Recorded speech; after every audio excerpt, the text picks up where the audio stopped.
So hi everyone, कैसे आप सारे? Hope you all are good and today we are going to discuss about the comparison of carbon tetrachloride and silicon tetrachloride जो है, ठीक है।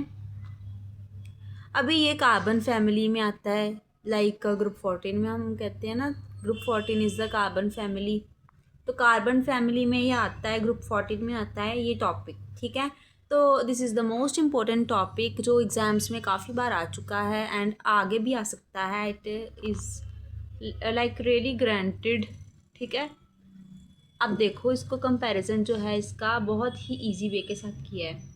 तो इसका कंपैरिजन करने से पहले हम इतना बड़ा इतना हम रटेंगे नहीं, ये काफ़ी बड़ा टॉपिक है, मतलब इतना भी बड़ा नहीं है, जस्ट 1-2 पेजों का है, बट फिर भी इसको हम रटेंगे नहीं, इसको हम समझ कर करेंगे।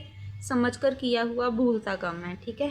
अभी देखो, हमने कंपैरिजन करना है कार्बन टेट्राक्लोराइड का। सबसे पहले तो देखो, टेट्रा का मतलब होता है, tetra means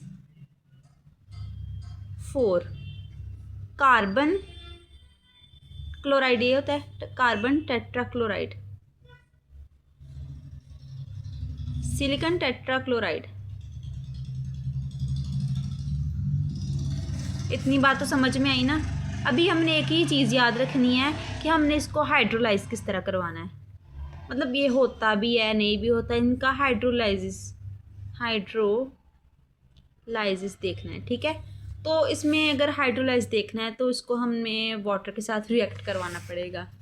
first of all ये रीड करते हैं, silicon tetrachloride readily gets hydrolysed while CCl4 can't be hydrolysed. एक चीज़ ध्यान रखना, जो सिलिकॉन टेट्राक्लोराइड है वो हाइड्रोलाइज्ड हो जाता है, जबकि कार्बन टेट्राक्लोराइड नहीं होता हाइड्रोलाइज्ड। किस तरह हम कर देखते हैं।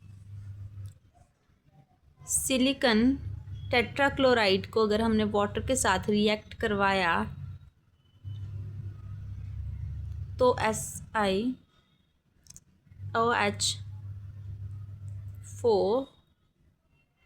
then +4 HCl then CCl4 plus H2O give no reaction।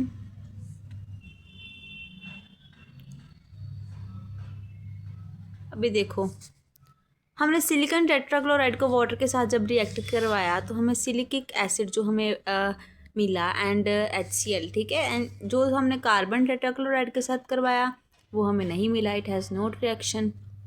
अभी देखो, hydrolysis of silicon tetrafluoride gives silica and fluorosilicic acid. अभी हमने सिलिकॉन टेट्राफ्लोराइड को अगर हमने हाइड्रोलाइसिस करवाया तो हमें सिलिका मिला एंड फ्लोरोसिलिकिक एसिड मिला। इतनी ये हमें, ये सिलिका है एंड ये दिस वन इज फ्लोरोसिलिकिक एसिड, ठीक है। अभी जो कार्बन टेट्राक्लोराइड है can't be hydrolysed while silicon tetrachloride can be easily hydrolysed. इसको हम, इसका कंसेप्ट हम पढ़ते हैं, ठीक है। This can be easily explained on the basis of absence of D orbitals.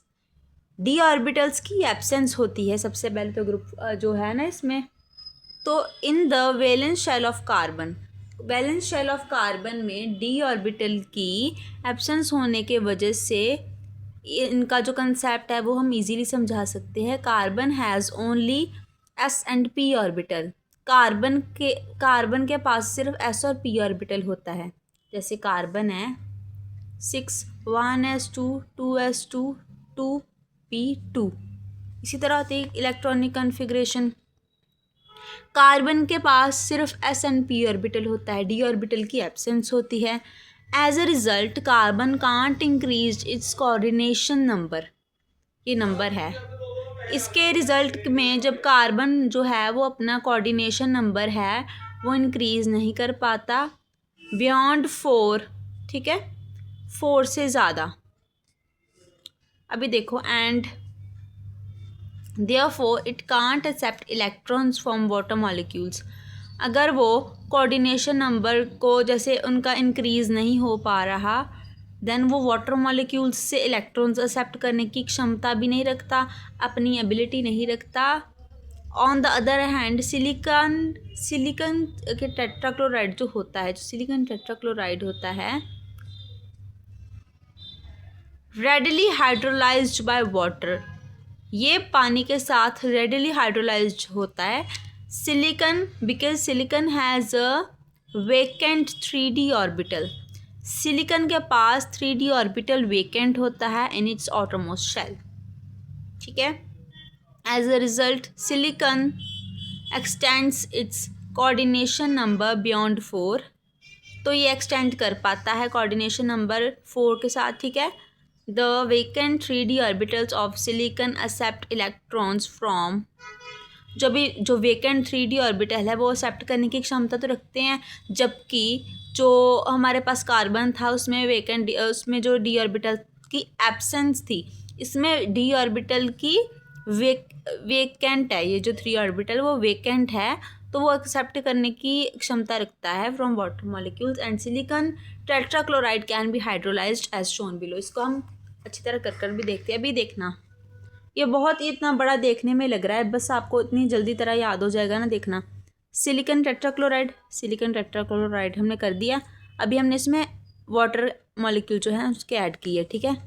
H2O, oxygen के पास जो 4 वेकेंट हमने लाइक इसमें इन्वॉल्व करवाया, then it gives rises to, देखो कुछ इस फॉर्म से सिलिकॉन टेट्राक्लोराइड है जो ऑक्सीजन का ये जो है ये बॉन्ड बना देगा, डबल बॉन्ड इसके साथ बॉन्डिंग बनाएगा। देन ये जो वाटर 2 हाइड्रोजन है इनको साइड में, एंड देन HCl जो है वो हमें प्रोड्यूस हो रहा है when it gives rises to, देखो जो HCl है, ये जो ClH जो भी है ना, इट लाइक क्लोरीन वहाँ रहेगा, इसमें OH आ जाएगा फ्रॉम दिस वाटर मॉलिक्यूल के ऐड होने से हमारे पास सिलिकॉन के पास हाइड्रोक्साइड आ जाएगा एंड जो HCl है वो बाहर आ जाएगा। 10 अभी देखो वही चीज़ हमने की, सेम चीज़ हमने की, वाटर डाला OH4, अभी OH है ना, देखो अभी ये अनस्टेबल है, अभी भी ये अनस्टेबल है। अभी इसको स्टेबल करने के लिए इसमें OH4 नहीं है, सिर्फ OH1 ही है। इसको स्टेबल करने के लिए हमने अगेन इसमें वाटर मॉलिक्यूल डाले, 3H2O डाला, पहले एक H2O डाला था, देन 3H2O मीन्स इसमें 4 HCl हमने निकालने हैं ना। देखो अभी एक OH था हमारे पास, जब हमने 3 molecules of water add on किया, देन विद द ये हमारे पास 3 HCl डाला इसके बीच में, देन सिलिकॉन के पास 4 हाइड्रोक्साइड आ जाएंगे and it becomes silicic acid. ये हमारे पास सिलिकिक एसिड प्रोड्यूस हुआ। बस हमने यही रिएक्शन को ओपनली फॉर्म कर लिखा, carbon don't form dihalides, carbon जो है वो डाईहैलाइड्स नहीं फॉर्म करता। However silicon, germanium, tin and lead form dihalides of the type MX2, ठीक है। ये देखो उन्होंने बोला है जैसे हमारे पास होता है ना carbon, silicon, germanium, like tin, lead, यही होता है ना। तो जो ग्रुप 14 है उसमें जो कार्बन है वो डाईहैलाइड नहीं फॉर्म करता। However silicon, germanium, tin and lead form dihalide of the type MX2। अब देखो इनकी जो स्टेबिलिटी है वो इंक्रीज़ होगी। हमने इसके साथ लिखा, हमने कार्बन ही ऐड ऑन करना क्योंकि वो नहीं फॉर्म कर रहा, सिर्फ सिलिकॉन इनके साथ M की जगह जो है हमने एलिमेंट्स लगाए उसके ग्रुप 14 के एक्सेप्ट कार्बन, तो ये इंक्रीजिंग हुई इनकी स्टेबिलिटी। तो this is the video of comparison of carbon tetrachloride and silicon tetrachloride. अगर आपको वीडियो अच्छी लगी है तो वीडियो को like, share, comment and channel को सब्सक्राइब ज़रूर करना। Thank you.